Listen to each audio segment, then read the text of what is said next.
What's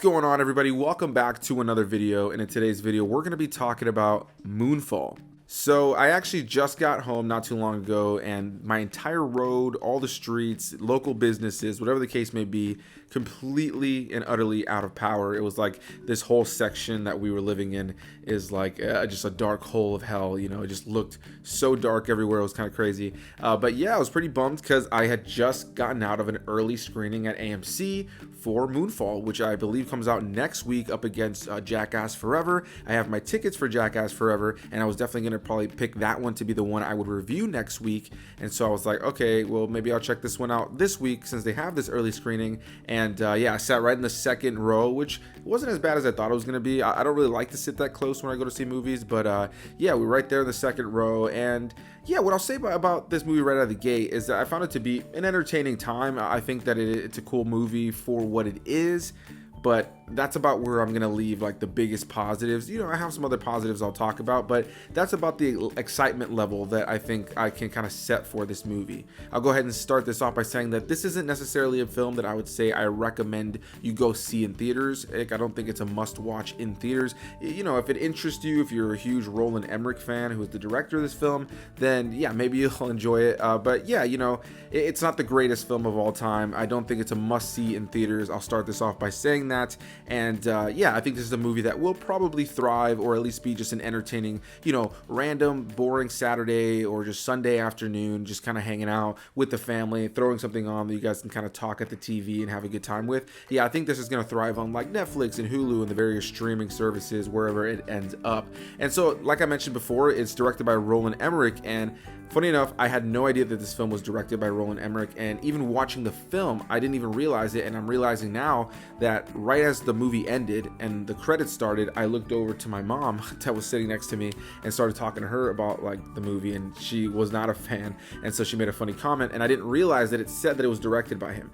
I didn't know that until I actually got here and actually was writing down my notes, looked on IMDb to see who directed it, and it was Roland Emmerich.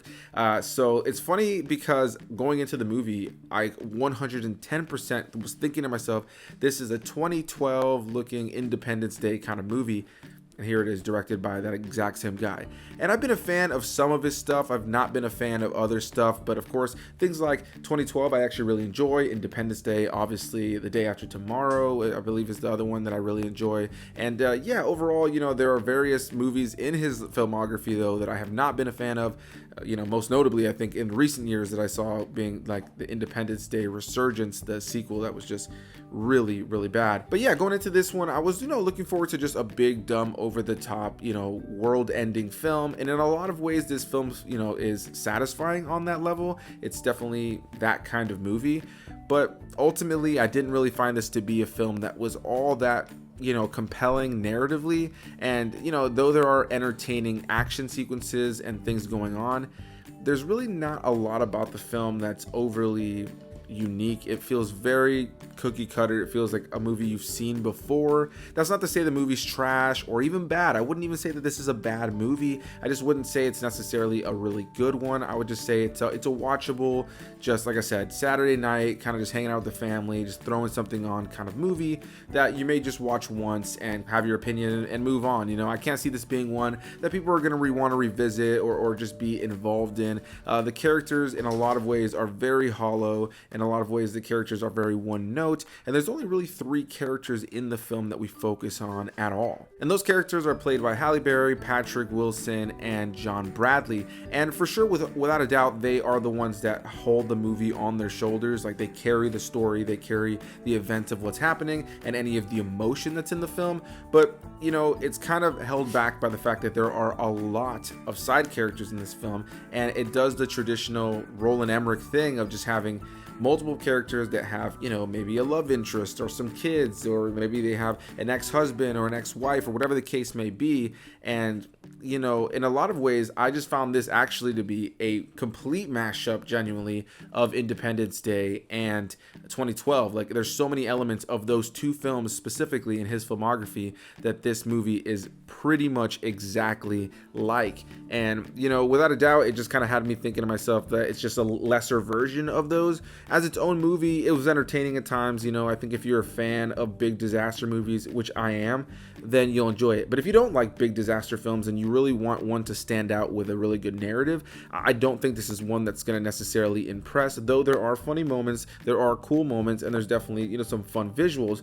And speaking on the visuals, I have to be completely honest and say that I wasn't necessarily impressed by them. I was more often than not actually watching and, you know, kind of criticizing in my head, which is not something I traditionally do. If you watch the channel, sure, I've had plenty of films that I've had negative thoughts on, which is gonna happen, but I'm a pretty fair reviewer. I think I tend to see the good in things, and I tend to be a lot more forgiving of films that tend to get a lot of crap.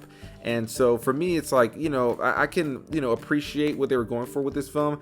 But yeah, I was actually surprised to see that some of the visuals, you know, just didn't really look fully polished for a 2022 theatrical release. There are certain moments in this movie where that look kind of like a cutscene from a video game from like 2010, which is cool in the context of the video game and looks cool. I'm sure, you know, if I think back to games from that time, there were plenty of great looking games, but, you know, they still kind of look cartoony, and they are a video game. So when you have a movie that kind of has these random visuals at times that just don't really feel all that authentic, it kind of feels like, you know, obviously maybe they didn't have the biggest budget, and it kind of takes away from it a little bit when you do have these sequences that are ginormous, where like you have cities being flooded and destroyed, and you have meteors and comets just, you know, just coming down on the earth, and you know, you need the CGI to be believable. And so there are moments where I wasn't 100% sold on the visuals, which did take me out of it. And I feel like that kind of has to go into another criticism I have about some of the direction when it comes to the actors,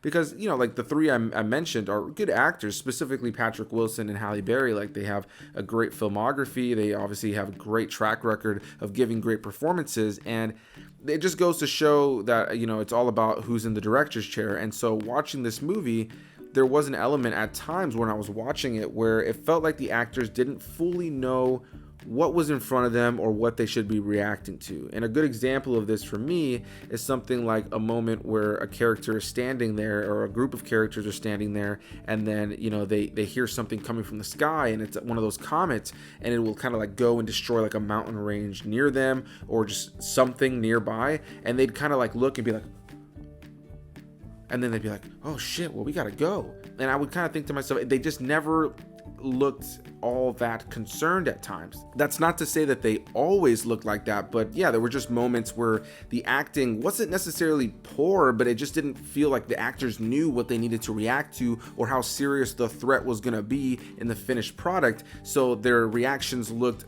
and felt a little bit lesser than you probably would react. And you've seen these actors give better performances, so you know it comes down to just the way that they were directed. And so yeah, it's definitely something I gotta just criticize and be honest about. In a lot of ways, this movie was cool and entertaining. You know, it was entertaining, and I think that's probably the most important part. But yeah, the story is not necessarily great. There's nothing to, you know, write home about. You know, I will praise the fact that the marketing actually hides a lot of what happens in the third act. There's a lot about the film that is not seen at all in any of the marketing, or at least none of the trailers that I've seen.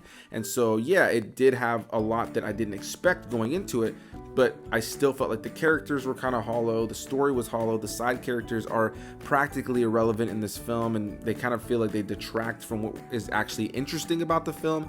Though our main three leads are really charismatic and fun and funny throughout the film and likable, their characters just aren't given a whole lot of meat on the bone to really be characters that you want to revisit or even really care to see what's going to happen next. And they go for some big swings in the story for the third act, and, you know, I feel like it could have been handled a lot better. I feel like the concept overall was pretty solid, but the execution for me wasn't 100%. So yeah, Moonfall, I don't want to make it sound like I completely hated the film, but it just has a lot that, as I was thinking about it, I'm just like, yeah, that kind of bothered me, or yeah, I just wasn't fully invested there. And you know, if you've been watching the channel for a while, that's not my traditional approach to watching something. It just, yeah, like this movie just didn't really grab me narratively, and the stuff that was, you know, supposed to be really entertaining and exciting, though it was entertaining, you know, it just felt like a lesser version of things that we've seen before, specifically from this director. So yeah, overall, I didn't hate Moonfall. I don't think it's a bad movie, but I don't think it's a great one or even particularly a really good one. Again, it's not a movie I can recommend my viewers go rush to the theaters to see, especially with it coming out against Jackass Forever on the same weekend. Yeah, I think that there's definitely even movies that have just recently come out that I would recommend. Hey, if you haven't seen that, go watch that instead. And I just can't put this one in the list of movies that are like, hey, spend your hard-earned money on seeing this right now. I would say wait for streaming. So yeah, that's gonna be my thoughts on Moonfall. So a big thanks to you guys for watching. Always a pleasure to have you guys here. Please hit that like button. It really helps the channel out. Comment your thoughts. Are you looking forward to this movie? And if you caught an early screening as I did, I would definitely love to hear what you guys have to say. Because if you do like this film more than me, I can't necessarily begrudge you. Again, I don't think it's a bad movie. I would never put it on a list of straight out bad movies. However, I say that knowing that other people will probably hate this movie. People who are a little bit more critical than me, people that maybe have a completely different standard for what they care to watch at all. Yeah, this movie may be just complete and utter trash to them. And I can also see people who may actually enjoy this film. So, you know, I think ultimately that's kind of the subjective nature of film. That's why for me, it's like, it's not a bad movie. It's just, it's nothing special. So that's going to be my thoughts on this movie. Thank you guys for watching, and I'll see you guys in the next one. Bye-bye.